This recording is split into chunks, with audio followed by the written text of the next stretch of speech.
des sales bêtes comme vous devraient être en cage, pas dans des palais de justice. Ces mots entraient l'officier Martinez pour le reste de sa vie.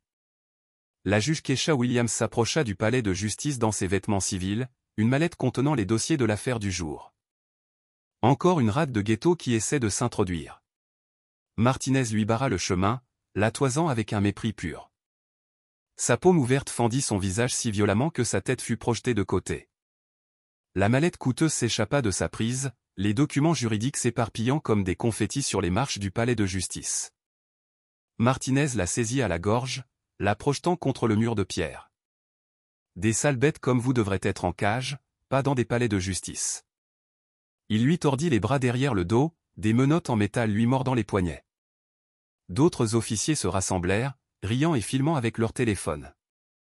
La mâchoire de Keisha lançait des élancements, mais ses yeux restèrent fixés sur la plaque de bronze au-dessus de l'entrée du palais de justice, l'honorable juge K. Williams préside. Elle se trouvait à 20 pieds de sa propre salle d'audience, brutalisée par le système même qu'elle servait. Avez-vous déjà vu un karma instantané d'une telle brutalité? À l'intérieur du palais de justice, Martinez redressa son uniforme et s'éclaircit la gorge. Il avait déjà fait ce numéro de nombreuses fois, manigancer l'histoire, contrôler le récit, se faire passer pour le héros.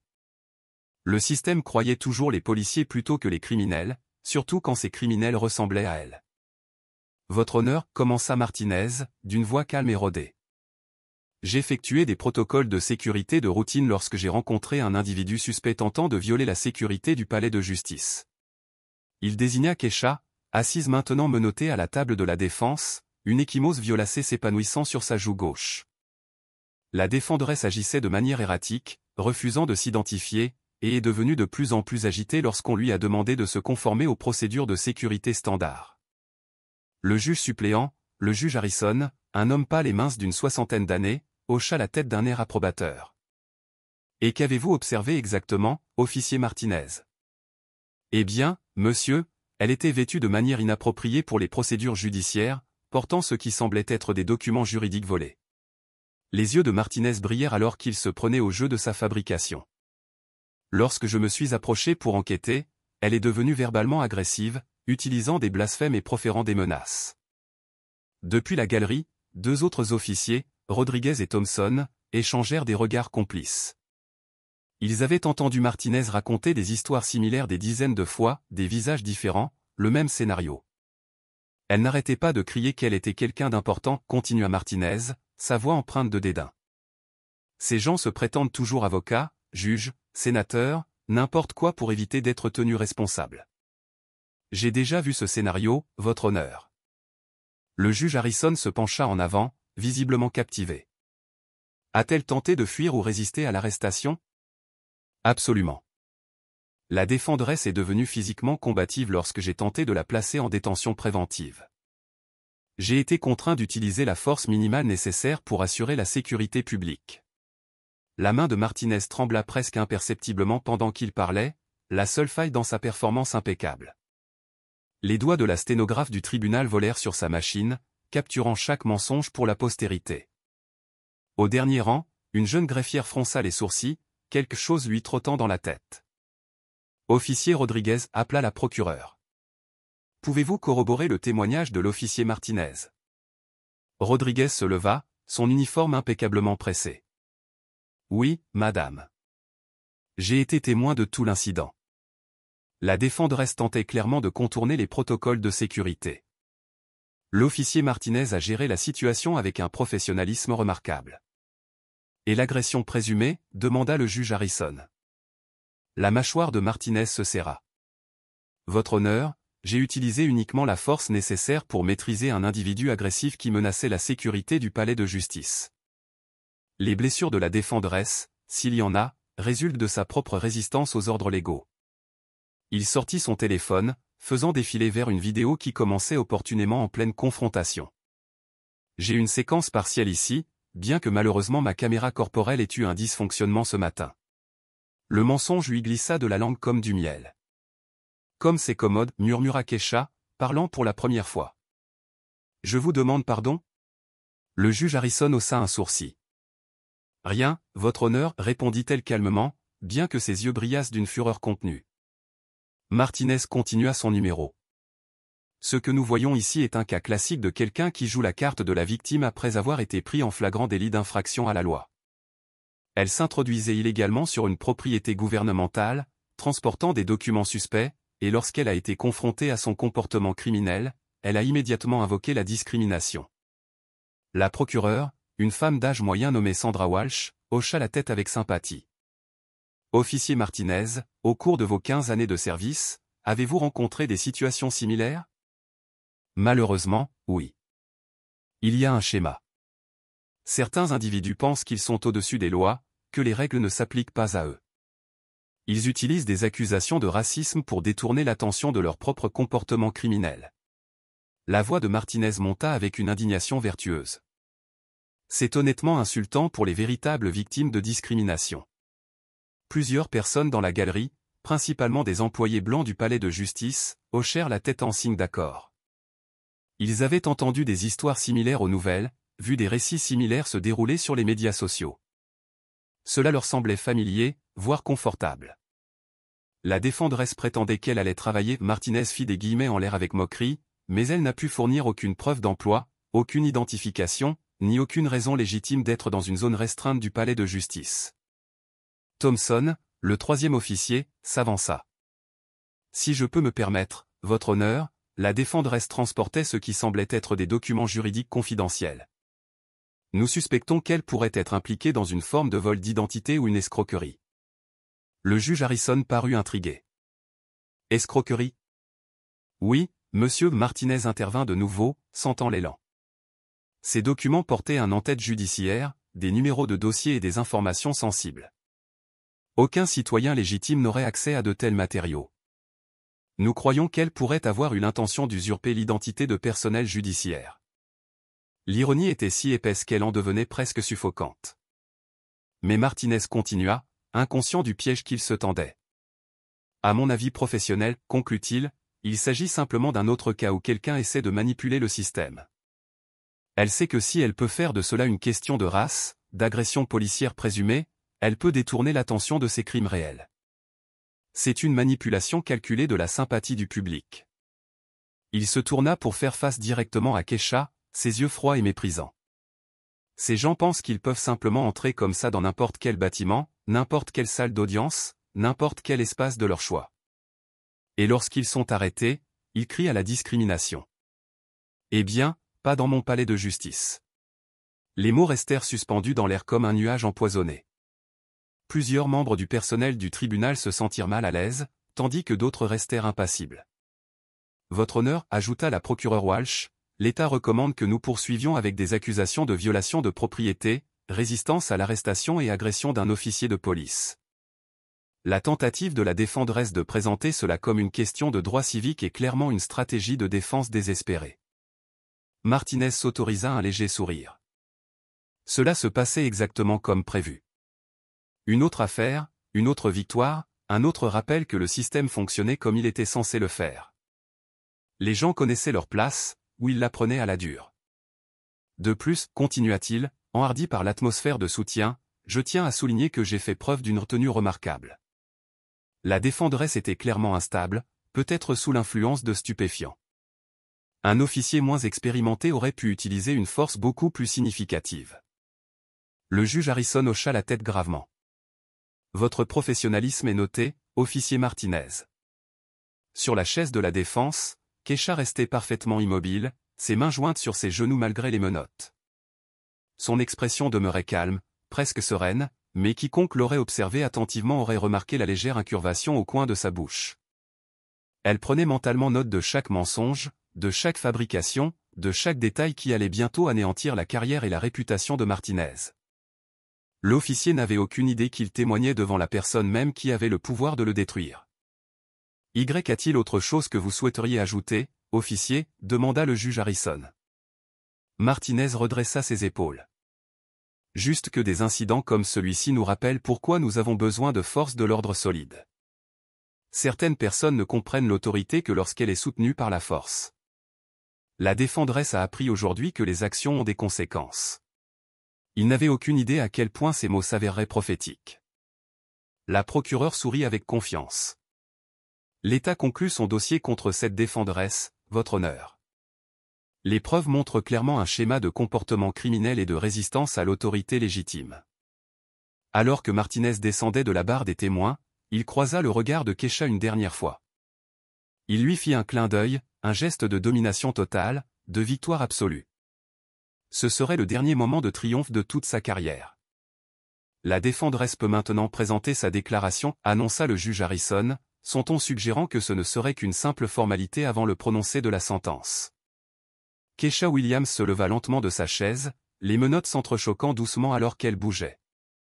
Malgré l'échymose violacée sur sa joue et l'état de ses vêtements, elle se tenait avec une dignité incontestable qui fit que plusieurs personnes dans la salle d'audience se sentirent mal à l'aise. « Merci, votre honneur. » Sa voix était claire, contrôlée, et portait une autorité qui semblait emplir toute la pièce. J'apprécie l'opportunité de répondre à ces allégations. Le juge Harrison cligna des yeux. Quelque chose dans son ton était inattendu, professionnel, d'une manière qui ne correspondait pas au récit qu'on lui avait présenté. Tout d'abord, je tiens à clarifier plusieurs inexactitudes factuelles dans le témoignage de l'officier Martinez. Les yeux de Kesha balayèrent la salle d'audience méthodiquement, se posant sur chaque personne qui avait soutenu les mensonges de l'officier. Selon sa déclaration, je m'introduisais illégalement sur une propriété gouvernementale. Cependant, je marchais sur un trottoir public, m'approchant de l'entrée principale de ce palais de justice vers 8h47 du matin. Elle se tourna légèrement, s'adressant directement au juge Harrison. « Votre honneur, je suis sûr que vous êtes familier avec l'arrêt de la Cour suprême dans l'affaire du Comité pour l'organisation industrielle de HGV, qui établit clairement que les trottoirs publics adjacents aux bâtiments gouvernementaux sont des forums publics traditionnels où les citoyens ont un droit constitutionnel d'être présents. » Les doigts de la sténographe s'arrêtèrent en plein milieu d'une phrase. La procureure fronça les sourcils. Ce n'était pas le débordement émotionnel incohérent qu'ils attendaient de quelqu'un faisant face à de graves accusations. De plus, continua Kesha, l'officier Martinez a témoigné que je transportais des documents suspects et a suggéré que j'étais impliqué dans un vol d'identité. J'aimerais examiner cette affirmation plus attentivement. Elle désigna la table des preuves où ces papiers éparpillés avaient été collectés. Ces documents sont en effet des matériaux juridiques authentiques. Spécifiquement, ils incluent des dossiers d'affaires en cours, des mémorandums judiciaires et de la correspondance administrative. Tout cela, j'y ai un accès légitime dans ma capacité professionnelle. Capacité professionnelle ? Le juge Harrison l'interrompit. Et quelle est exactement votre profession, mademoiselle ? Kesha fit une pause, un léger sourire jouant au coin de sa bouche. Williams. Madame Williams. Et je pense que nous arriverons bientôt à mon parcours professionnel, votre honneur. Martinez sentit un frisson courir le long de sa colonne vertébrale. Quelque chose n'allait vraiment pas dans cette image. Votre honneur, si je peux continuer, dit Kesha, sa voix prenant la cadence de quelqu'un parfaitement à l'aise dans un cadre judiciaire. L'officier Martinez a également témoigné que j'étais devenu verbalement agressive et que j'avais utilisé des blasphèmes. J'aimerais répondre à cette affirmation en invoquant mon droit au 5e amendement de garder le silence concernant toute déclaration que j'aurais pu faire pendant l'incident présumé. Elle fit une pause, laissant cela faire son chemin. Cependant, je noterai que toute déclaration que j'ai faite était une réponse directe à une agression physique sans provocation, avertissement ou justification légale. La jeune greffière au dernier rang se redressa. Quelque chose dans la voix de cette femme, ses manières, lui semblait familier. Maintenant, concernant l'affirmation de l'officier selon laquelle sa caméra corporelle a eu un dysfonctionnement, continua Kesha, et maintenant il y avait de l'acier dans sa voix. Votre honneur, je suis sûr que vous êtes au courant des règles fédérales de preuve, en particulier la règle 106, qui permet l'introduction de résumés de dossiers volumineux. J'ai des raisons de croire qu'il existe des preuves vidéo et audio complètes de l'incident de ce matin et qu'elles seront mises à la disposition de ce tribunal. Le juge Harrison se pencha en avant. De quel type de preuves parlez-vous ? Votre honneur, ce palais de justice dispose d'une couverture étendue de caméras de sécurité, y compris des caméras haute définition positionnées à intervalles de 15 pieds le long de l'approche principale. De plus, le comté maintient des systèmes de sauvegarde automatique pour toutes les séquences des caméras corporelles des officiers, quelles que soient les pannes d'équipement revendiquées. La couleur quitta le visage de Martinez. Il avait oublié les caméras de sécurité du palais de justice dans sa précipitation à contrôler le récit. je souhaiterais formellement demander, continua Kesha, que ce tribunal émette une ordonnance de conservation pour toutes les données de surveillance électronique de ce matin entre 8h45 et 9h05, y compris, mais sans illimité, les séquences des caméras de sécurité du palais de justice, les fichiers de sauvegarde des caméras corporelles et tout enregistrement de téléphone portable qui aurait pu être fait par les officiers présents sur les lieux. La procureure Walsh se leva brusquement. Objection, Votre Honneur. La défenderesse ne peut pas simplement faire des demandes de preuves sans représentation légale appropriée. Kesha se tourna vers la procureure avec un regard qui fit reculer involontairement la femme d'un pas. Votre Honneur, les défendeurs non représentés ont le droit constitutionnel de présenter des preuves pour leur propre défense en vertu du 6e amendement. De plus, Brady C. Maryland établit l'obligation de l'accusation de conserver les preuves potentiellement à décharge. Le silence dans la salle d'audience était assourdissant.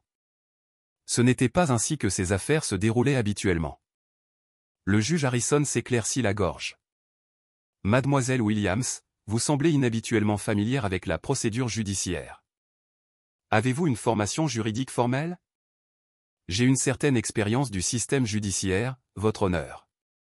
La réponse de Kesha était soigneusement neutre, mais ses yeux brillaient d'une lueur qui ressemblait presque à de l'amusement.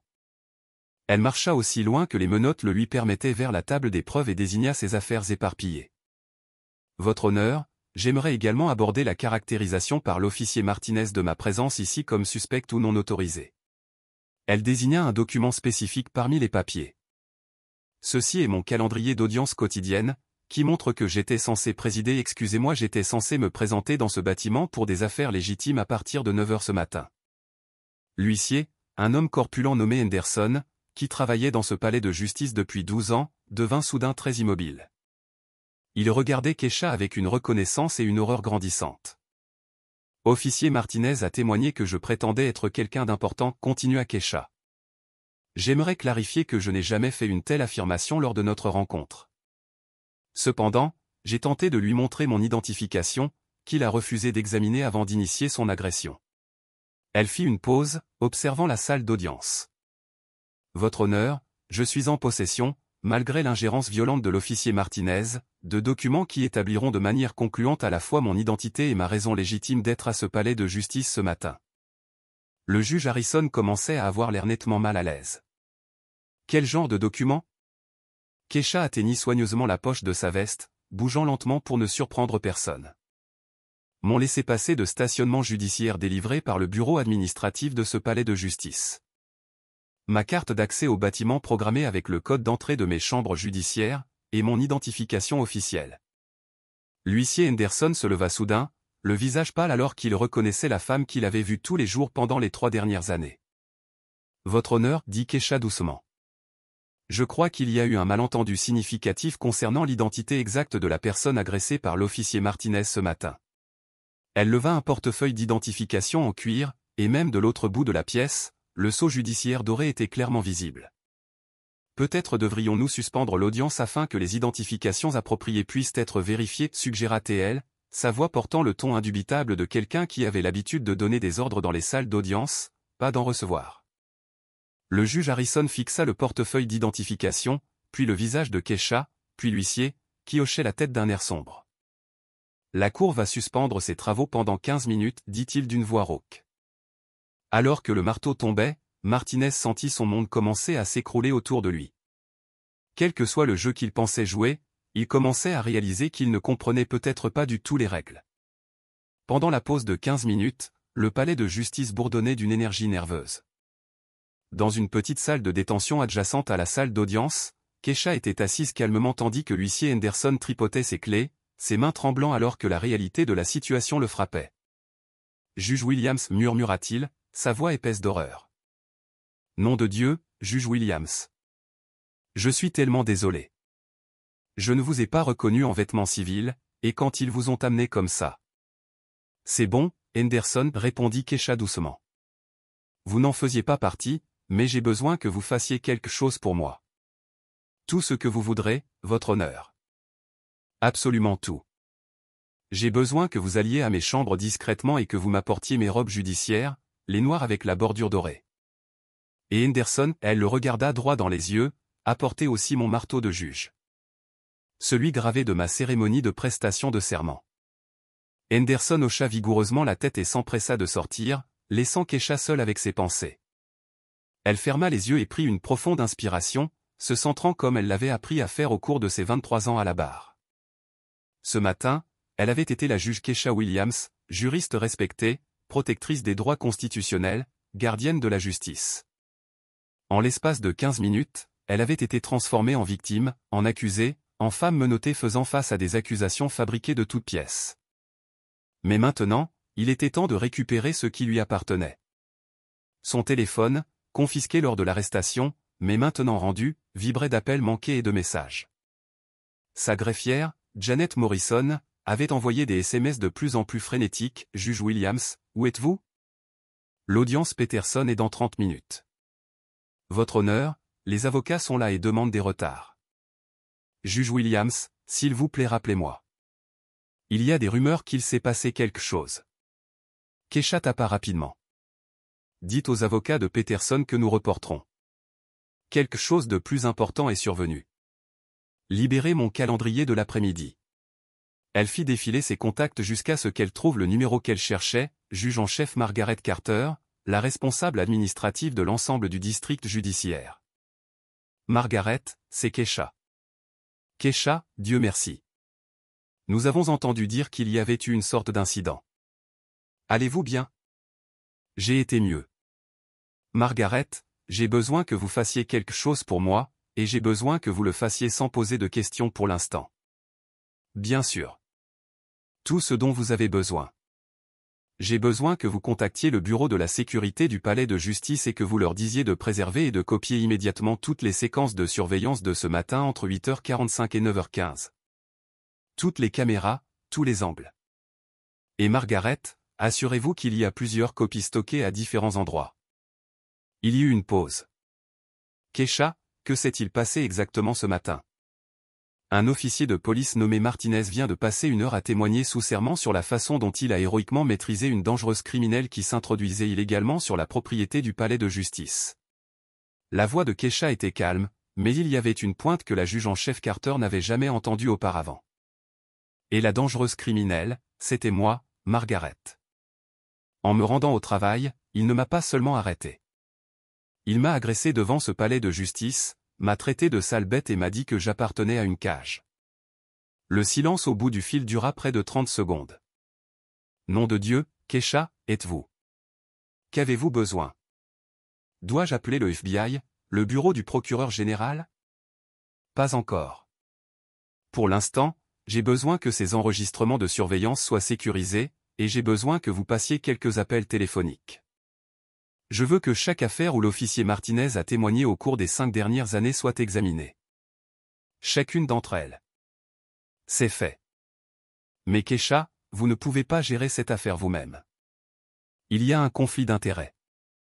Et Margaret, dans environ 10 minutes, je vais retourner dans cette salle d'audience en portant mes robes judiciaires. L'officier Martinez va apprendre exactement qui il a agressé ce matin, et plus important encore, qui a le pouvoir de s'assurer qu'il fasse face aux conséquences de ses actes. Henderson revint portant une housse de vêtements et une petite boîte en bois. Vos robes, votre honneur. Et votre marteau de juge. Keisha se leva et dézippa la housse, révélant les longues robes judiciaires noires qui avaient été son armure pendant plus de 2 décennies. En les enfilant, elle sentit la transformation commencer. Le tissu se posa sur ses épaules comme un manteau d'autorité. Chaque pli un rappel du pouvoir qu'elle exerçait, des serments qu'elle avait prêtés, de la justice qu'elle avait juré de protéger. Elle ouvrit la boîte en bois et en sortit son marteau de cérémonie, son poids familier et réconfortant dans sa main. Gravés sur son manche se trouvaient les mots « La justice est aveugle, mais elle voit tout ». Henderson, dit-elle, ajustant ses robes. Lorsque nous retournerons dans cette salle d'audience, je veux que vous m'annonciez correctement. Oui, votre honneur. Comment souhaitez-vous être annoncé? Keisha Williams se redressa de toute sa hauteur, chaque pouce de la juge fédérale qu'elle avait été pendant les 23 dernières années. L'honorable juge Keisha Williams préside. Elle se regarda dans le petit miroir du mur. L'échymose sur sa joue était toujours visible, mais maintenant elle servait un but différent. Ce n'était pas seulement la preuve de la brutalité de Martinez. C'était un symbole de la profondeur de la chute du système et de la rapidité avec laquelle il allait être restauré. Lorsque l'audience reprendra, l'officier Martinez apprendra ce que la justice signifie vraiment. Levez-vous. La voix d'Henderson retentit dans la salle d'audience avec une autorité qui fit que tout le monde se mit au garde à vous. Mais ce qui se passa ensuite serait gravé dans leur mémoire pour toujours. L'audience est maintenant ouverte. L'honorable juge Keisha Williams préside. Ces mots frappèrent la salle d'audience comme un coup de tonnerre. L'officier Martinez, qui était nonchalamment appuyé contre la table du procureur, se raidit. Le juge Harrison, toujours assis sur ce qu'il réalisait maintenant n'était pas sa chaise, devint pâle comme la mort. La bouche du procureur s'ouvrit. Keisha Williams entra par la porte des chambres du juge, vêtue de ses robes judiciaires complètes, la bordure dorée captant les lumières du plafond. Elle avançait avec la démarche mesurée de quelqu'un qui avait parcouru ce chemin des milliers de fois auparavant. Dans sa main droite, elle tenait son marteau de cérémonie. Le silence était absolu. Personne n'osait respirer. Elle prit place derrière le banc, son banc, et s'assit lentement, délibérément. Ses yeux balayèrent la salle d'audience, observant chaque visage choqué, chaque mâchoire tombante, chaque personne qui commençait enfin à comprendre l'ampleur de ce qui venait de se passer. « Officier Martinez, dit-elle doucement, sa voix portant tout le poids de l'autorité judiciaire. Vous pouvez rester debout. » Martinez semblait sur le point de vomir. Son visage était passé du rouge au blanc puis au vert en l'espace de 30 secondes. « Votre honneur, bégaya le juge Harrison, se levant de sa chaise. Nous n'avons pas. Je veux dire. Juge Harrison l'interrompit Keisha, son ton vif mais pas brusque. Merci d'avoir géré ma salle d'audience pendant mon retard inattendu. Vous pouvez retourner à votre propre rôle. Je m'occuperai de cette affaire à partir de maintenant.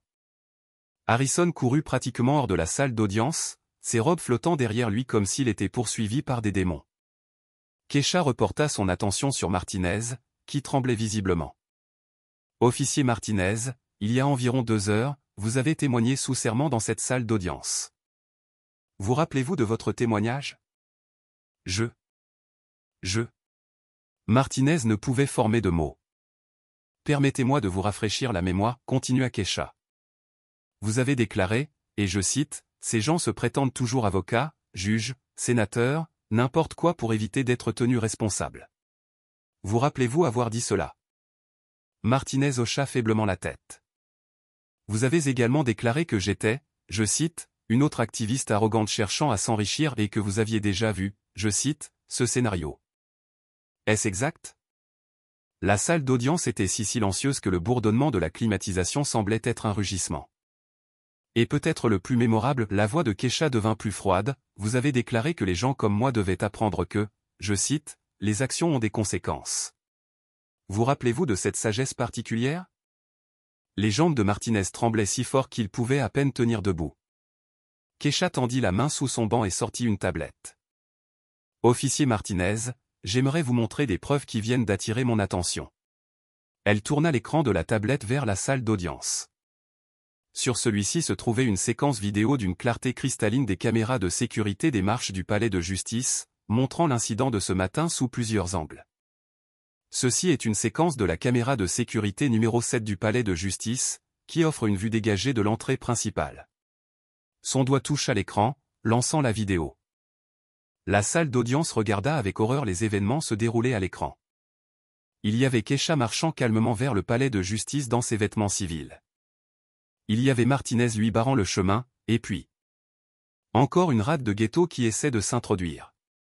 La voix de Martinez, claire comme le jour, remplit la salle d'audience à travers les haut-parleurs de la tablette.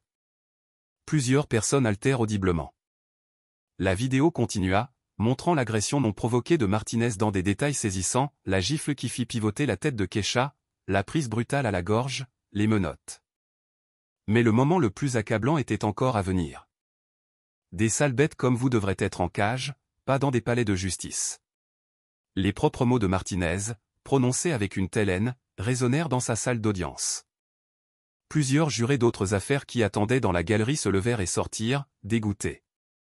Officier Martinez, dit Keisha, mettant la vidéo en pause, voyez-vous une agression verbale de la part de la défenderesse dans ces images? Des blasphèmes? Des menaces? Martinez resta silencieux, sa carrière se désintégrant sous ses yeux. Maintenant, continua Kesha. Examinons votre affirmation selon laquelle votre caméra corporelle a eu un dysfonctionnement. Elle fit glisser l'écran vers un nouveau fichier vidéo. Ceci est une séquence de sauvegarde de votre propre caméra corporelle, automatiquement téléchargée sur le système de stockage cloud du comté toutes les 60 secondes, un système dont vous avez apparemment oublié l'existence. La nouvelle vidéo commença à jouer, et la voix de Martinez remplit de nouveau la salle d'audience, mais cette fois c'était encore pire. C'était la version complète non éditée. Regardez cette arrogante. Pensant qu'elle peut simplement entrer dans mon palais de justice. La voix de Martinez grogna à travers les haut-parleurs. Ces gens doivent apprendre leur place. Il est temps de donner une autre leçon. La procureure, Sandra Walsh, rassemblait frénétiquement ses papiers, essayant de se distancer de la catastrophe qui se déroulait sous ses yeux. Mais Kesha n'avait pas terminé. Officier Rodriguez. Officier Thompson, appela-t-elle. Vous avez tous deux témoigné sous serment que l'officier Martinez avait géré la situation avec un professionnalisme remarquable. Souhaitez-vous réviser ces déclarations? Les deux officiers se dirigeaient déjà vers la sortie. Et ici, dit Kesha, avançant la vidéo pour montrer l'agression de Martinez du point de vue de sa propre caméra corporelle, nous pouvons voir le moment où l'officier Martinez a commis une agression criminelle contre une juge fédérale. Elle laissa ces mots suspendus dans l'air un instant. Juge fédéral. Les genoux de Martinez cédèrent. Il s'agrippa à la table du procureur pour ne pas tomber. Mais attendez, dit Kesha, sa voix prenant un ton presque conversationnel. Il y a plus. Elle ouvrit un nouveau fichier sur sa tablette. Ceci est un enregistrement audio de la caméra corporelle de l'officier Thompson, qui fonctionnait apparemment parfaitement ce matin. Une nouvelle voix remplit la salle d'audience. La voix de Thompson parlant à Rodriguez pendant que Martinez agressait Kesha. Le gars est vraiment à fond sur celle-là. Tu penses qu'elle est vraiment quelqu'un d'important comme elle n'arrête pas de dire? La voix de Rodriguez répondit, non, mec. Regarde-la. Martinez sait ce qu'il fait.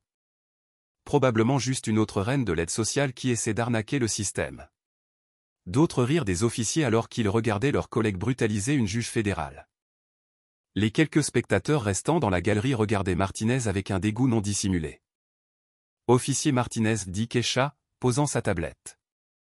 Vous m'avez demandé plus tôt si j'avais une preuve d'emploi. Eh bien, oui. Elle désigna le sceau judiciaire monté sur le mur derrière son banc, puis sa plaque nominative, puis le tableau à l'huile d'elle qui était accroché dans le hall du palais de justice. Je suis la juge présidente de ce palais de justice depuis 23 ans, officier Martinez. Chaque affaire dans laquelle vous avez témoigné, chaque mandat que vous avez demandé, chaque fouille que vous avez menée dans cette juridiction a été sous mon autorité. Martinez trouva enfin sa voix, bien qu'elle ne fût qu'un murmure. Votre honneur, je ne savais pas. Vous ne saviez pas, répéta Kesha lentement. Vous ne saviez pas parce que vous n'avez pas pris la peine de regarder. Vous avez vu une femme noire et vous avez fait des suppositions. Vous avez vu quelqu'un que vous pensiez impuissant et vous avez décidé d'abuser de ce pouvoir. Elle se pencha légèrement en avant. Mais officier Martinez, il y a autre chose que vous ne saviez pas. La salle d'audience retint son souffle. Au cours des 6 derniers mois, j'ai mené une enquête sur les schémas de faute professionnelle et de préjugés raciaux au sein de ce département de police, en collaboration directe avec la division des droits civiques du FBI. Le visage de Martinez devint complètement blanc. L'incident de ce matin n'était pas fortuit, officier Martinez. Vous étiez sous enquête, et vous venez de nous fournir la preuve la plus parfaite que nous aurions pu espérer. Elle leva son marteau de juge et le tint devant elle. Officier Martinez, vous avez dit que les actions ont des conséquences. Vous aviez raison. La Cour va suspendre ses travaux pendant que j'examine les accusations appropriées. Le marteau de juge frappa avec un bruit de tonnerre. Martinez s'effondra sur une chaise. Sa carrière, sa réputation et très probablement sa liberté ne tenaient plus qu'à un fil. Lorsque l'audience reprit 20 minutes plus tard, l'atmosphère s'était complètement transformée. La nouvelle s'était répandue dans tout le palais de justice comme une traînée de poudre. Avocats, greffiers, huissiers et sténographes s'étaient discrètement glissés dans la galerie, attirés par les murmures du revirement de salle d'audience le plus spectaculaire de l'histoire du bâtiment. Martinez était affalé sur ce qui était maintenant clairement la chaise de l'accusé. Son uniforme froissé, son visage livide. Son avocat, un défenseur public nerveux nommé Michael Carter, qui avait été convoqué à la hâte, ne cessait de lancer des regards inquiets à son client. La juge Keisha Williams retourna à son banc avec la même dignité mesurée qu'elle avait affichée des milliers de fois auparavant, mais maintenant tous les yeux dans la pièce la voyaient différemment. Ce n'était pas n'importe quel juge. C'était la femme qui avait été brutalement agressée par l'homme qui tremblait maintenant devant son banc. « Officier Martinez », commença-t-elle, sa voix portant tout le poids de 23 ans d'autorité judiciaire. Avant que nous ne procédions aux graves accusations criminelles auxquelles vous faites face maintenant, je crois que ce tribunal et toutes les personnes présentes méritent de comprendre exactement qui vous avez agressé ce matin. Elle se leva, se déplaçant autour du banc pour s'adresser directement à la salle d'audience bondée. Je m'appelle la juge Keisha Williams. J'ai servi comme juge-présidente de ce palais de justice pendant 23 ans. J'ai été nommée à ce poste par le gouverneur Richardson en 2001, et j'ai été confirmée par le Sénat de l'État par un vote unanime. Sa voix devint plus forte à chaque mot. J'ai obtenu mon diplôme magna cum laude de la Harvard Law School, où j'étais rédactrice en chef de la Harvard Law Review. Avant ma nomination au banc, j'ai servi pendant 8 ans en tant que procureur fédéral à la division des droits civiques du département de la justice. L'avocat de Martinez griffonnait frénétiquement des notes, calculant probablement le nombre d'années que son client risquait.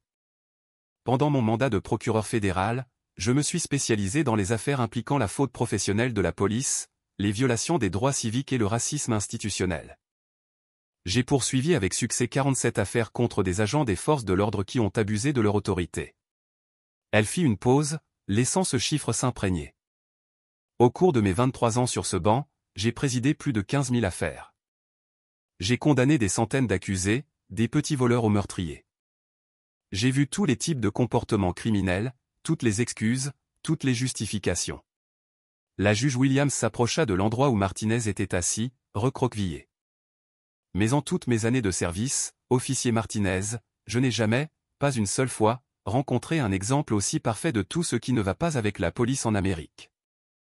La salle d'audience bondée était silencieuse, à l'exception du bruit de la respiration difficile de Martinez. Vous voyez, officier Martinez, quand vous m'avez traité de rate de ghetto et de sale bête, quand vous m'avez dit que j'appartenais à une cage, quand vous m'avez projeté contre le mur de mon propre palais de justice, vous n'agressiez pas seulement une citoyenne au hasard. Elle retourna à sa position derrière le banc. Vous agressiez la personne qui a dédié toute sa carrière à s'assurer que des officiers comme vous sont tenus responsables de leurs actes. La juge Williams ouvrit un épais dossier qui avait été placé sur son banc.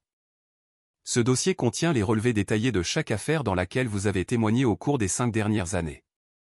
43 affaires, officier Martinez. 43 fois vous avez comparu dans ma salle d'audience et avez juré de dire la vérité. Elle feuilleta plusieurs pages.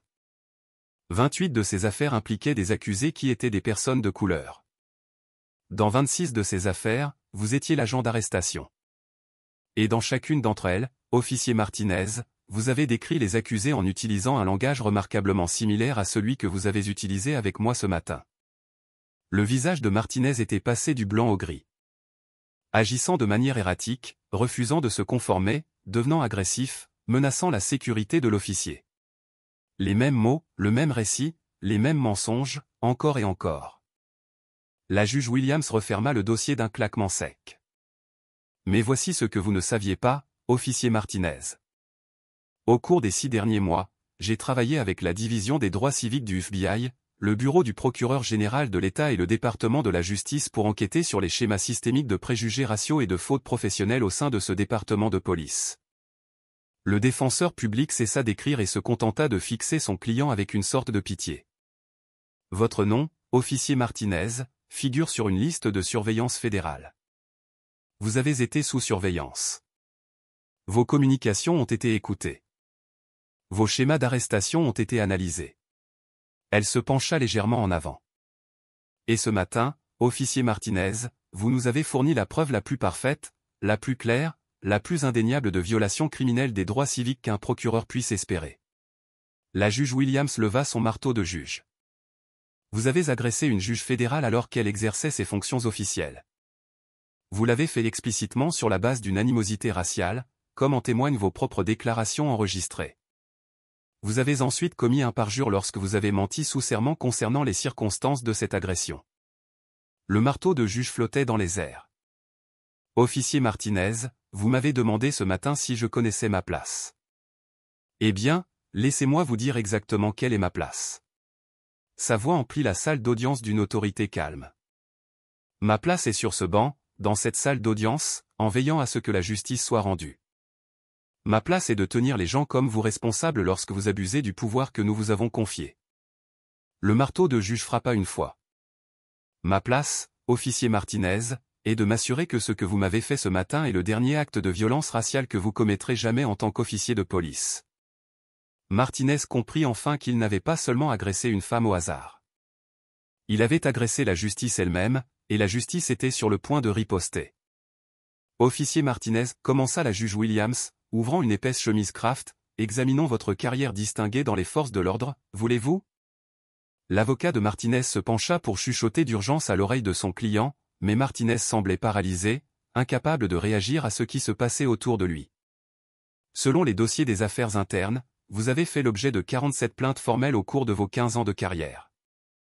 47 plaintes, officier Martinez. Cela représente plus de 3 plaintes par an. Elle sortit un document et le tint. Commençons par la plainte numéro 1, déposée en 2009. Madame Rosa Delgado, une grand-mère de 63 ans, a allégué que vous l'aviez traité de sale immigré lors d'un contrôle routier de routine et lui aviez claqué le visage sur le capot de sa voiture lorsqu'elle a demandé votre numéro de badge. La salle d'audience bondée s'agita avec malaise. L'enquête de votre département a conclu que les allégations de Madame Delgado étaient non fondées. Intéressant, étant donné que nous avons maintenant des preuves vidéo de vous utilisant un langage et des tactiques remarquablement similaires. La juge Williams tourna une autre page. Plainte numéro 12, 2012. Jamal Washington, un étudiant de 17 ans, a allégué que vous aviez placé de la drogue dans son sac à dos après qu'il ait refusé de fournir des informations sur son frère aîné. Encore une fois, votre département a jugé la plainte non fondée. La respiration de Martinez devenait de plus en plus difficile à chaque révélation. Plainte numéro 23, 2016. Dr Michael Johnson. Oui, Dr Johnson, un cardiologue éminent, a allégué que vous l'aviez arrêté devant son propre domicile parce que vous ne croyez pas qu'un homme noir puisse vivre dans ce quartier. Le Dr Johnson a passé 6 heures en prison avant que son avocat ne puisse obtenir sa libération. Elle regarda directement Martinez. Quelle a été la conclusion du département concernant cette plainte, officier Martinez? Je ne. La voix de Martinez était à peine audible. Non fondé, répondit la juge Williams pour lui. Commencez-vous à voir un schéma? La juge en chef Margaret Carter était entrée discrètement dans la salle d'audience et était maintenant assise au premier rang, son expression grave alors qu'elle prenait des notes. Mais voici ce qui est vraiment intéressant, officier Martinez. J'ai recoupé votre dossier de plainte avec vos statistiques d'arrestation, et des schémas fascinants émergent. La juge Williams sortit un grand tableau et le plaça sur un chevalet afin que tout le monde puisse le voir. Au cours de vos 15 ans de carrière, vous avez effectué 1250 arrestations. Sur ces arrestations, 1089, soit 87%, concernaient des personnes de couleur. En revanche, la démographie de votre zone de patrouille est de 42% de blancs, 31% d'hispaniques et 27% de noirs. Elle désigna différentes sections du tableau avec un pointeur laser. Plus intéressant encore, vos rapports d'utilisation de la force montrent que vous avez utilisé la force physique dans 63% de vos arrestations impliquant des personnes de couleur, contre seulement 12% de vos arrestations impliquant des suspects blancs. L'avocat de Martinez écrivait frénétiquement, préparant probablement une défense pour aliénation mentale. Et voici peut-être la statistique la plus accablante de toutes, continua la juge Williams.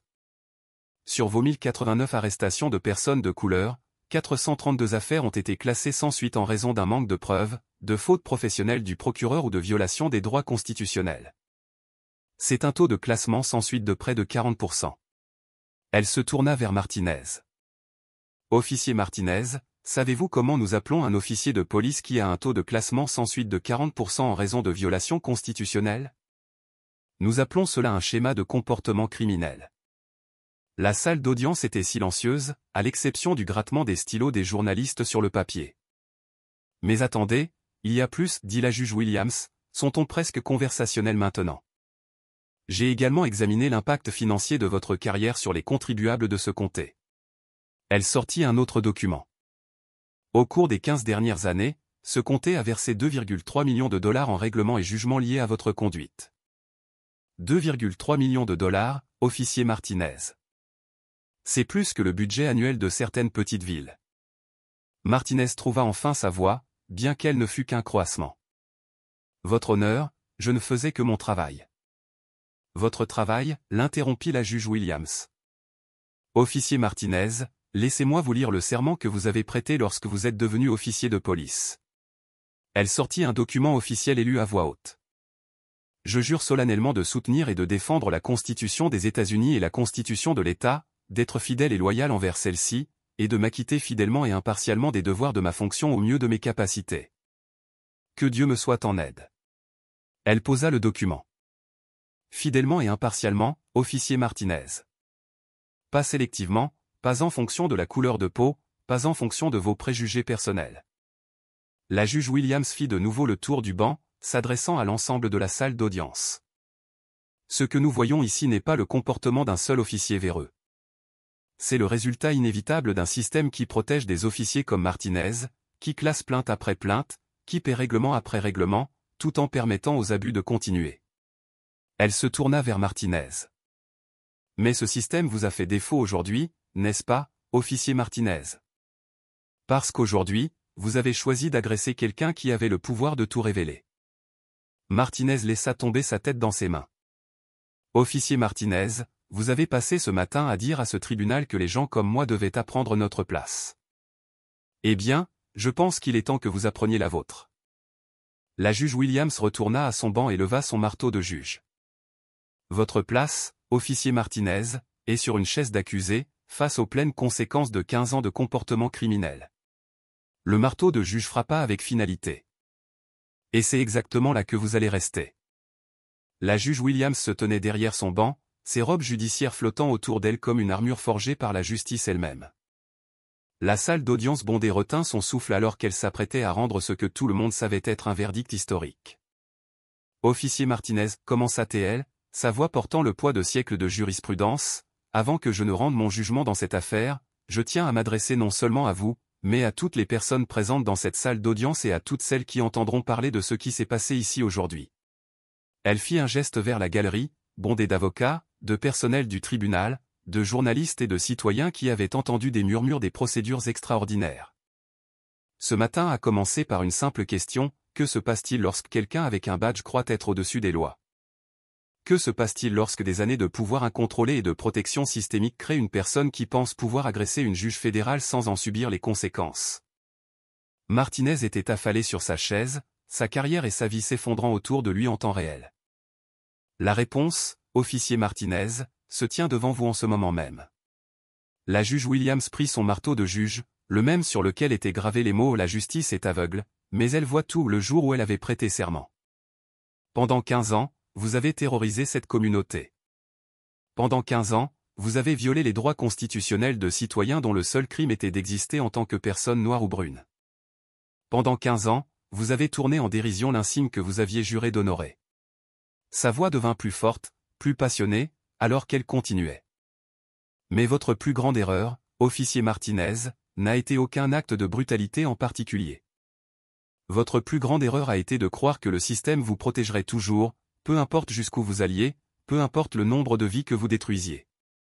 Martinez leva enfin les yeux, ses yeux rouges et défaits. Ce matin, quand vous m'avez traité de sale bête et m'avez dit que j'appartenais à une cage. Quand vous m'avez projeté contre le mur de mon propre palais de justice. Quand vous m'avez menotté et m'avez exhibé dans ces couloirs comme une criminelle. Vous pensiez affirmer votre domination sur une victime impuissante de plus. La juge Williams se pencha en avant, sa voix baissant presque au murmure, forçant tout le monde dans la salle d'audience bondée à tendre l'oreille pour entendre ces mots. Mais je n'ai jamais été impuissante, officier Martinez. Et aucune des personnes que vous avez brutalisées au fil des ans ne l'était. La seule différence est qu'aujourd'hui, la justice a enfin eu un témoin. Elle se redressa de toute sa hauteur. Officier Martinez, sur la base des preuves présentées dans cette salle d'audience, preuves qui proviennent de votre propre bouche, de vos propres actions, de votre propre caméra, je vous déclare coupable d'agression au premier degré, un crime. Les mots frappèrent la salle d'audience comme le tonnerre. Je vous déclare coupable d'agression d'un agent judiciaire, un crime fédéral passible d'une peine minimale obligatoire de 5 ans. L'avocat de Martinez ferma les yeux et porta sa tête dans ses mains. Je vous déclare coupable de privation de droits civiques sous couleur de loi, un crime fédéral passible d'une peine pouvant aller jusqu'à 10 ans de prison. À chaque prononcé, Martinez semblait se tasser davantage sur sa chaise. Et je vous déclare coupable de parjure au premier degré pour votre faux témoignage rendu sous serment dans cette même salle d'audience. La juge Williams fit une pause, laissant le poids de ses accusations s'installer dans la pièce. Mais officier Martinez, cette affaire n'a jamais vraiment porté sur vous. Vous n'êtes qu'un symptôme d'une maladie bien plus grande qui a infecté notre système judiciaire depuis bien trop longtemps. Elle se tourna pour s'adresser à la galerie bondée. Pendant trop longtemps, nous avons permis aux policiers d'opérer en toute impunité. Pendant trop longtemps, nous avons classé les plaintes, ignoré les preuves et versé des règlements tout en permettant aux abus de continuer. Pendant trop longtemps, nous avons dit aux victimes de brutalité policière que leurs expériences n'avaient pas d'importance, que leurs paroles ne comptaient pas, que la justice n'était pas pour elles. Sa voix s'éleva avec passion. Mais cela prend fin aujourd'hui. Ce qui s'est passé dans cette salle d'audience aujourd'hui prouve que personne n'est au-dessus des lois. Ni les policiers, ni les procureurs, ni les juges, ni les politiciens, personne. Martinez s'effondra soudainement, son corps secoué de sanglots qui résonnèrent dans la salle d'audience silencieuse.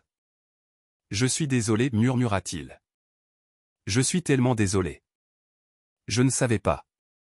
Je n'ai jamais voulu. » La juge Williams le regarda avec ce qui aurait pu être de la pitié. « Officier Martinez, vos excuses sont arrivées 15 ans et 47 plaintes trop tard. Votre remords n'apparaît que maintenant parce que vous avez enfin été pris par quelqu'un qui a le pouvoir de vous tenir responsable. » Elle leva son marteau de juge au-dessus de sa tête. « Mais voici ce que je veux que vous compreniez. Dans vos derniers instants en tant qu'homme libre, chaque personne que vous avez brutalisée au fil des ans méritait la même justice que celle que je rends aujourd'hui. Chaque grand-mère que vous avez insultée, chaque adolescent à qui vous avez mis de la drogue, chaque médecin que vous avez arrêté pour avoir vécu dans le mauvais quartier. Tous méritent de vous voir tenu responsable. » Le marteau de juge flottait dans les airs. « Aujourd'hui, je ne rends pas seulement justice pour moi-même. Je rends justice pour chaque personne dont les plaintes ont été classées comme non fondées. Je rends justice pour chaque famille qui a dû regarder un être cher être brutalisé pendant que le système regardait ailleurs. » Sa voix emplit chaque coin de la salle d'audience. « Officier Martinez, vous m'avez dit ce matin de connaître ma place. Eh bien, laissez-moi vous dire quelle est ma place. Ma place est de m'assurer que des brutes comme vous ne puissent plus jamais se cacher derrière un badge tout en détruisant des vies innocentes. » Le marteau de juge frappa avec un bruit de tonnerre. « Officier Martinez, vous êtes par la présente condamné à la peine maximale autorisée par la loi. Vous purgerez 25 ans de prison fédérale sans possibilité de libération conditionnelle. » Martinez s'effondra complètement, ses sanglots devenant incontrôlables. « De plus, continua la juge Williams, j'ordonne une enquête fédérale sur chaque affaire que vous avez traitée, chaque arrestation que vous avez effectuée et chaque plainte qui a été déposée contre vous.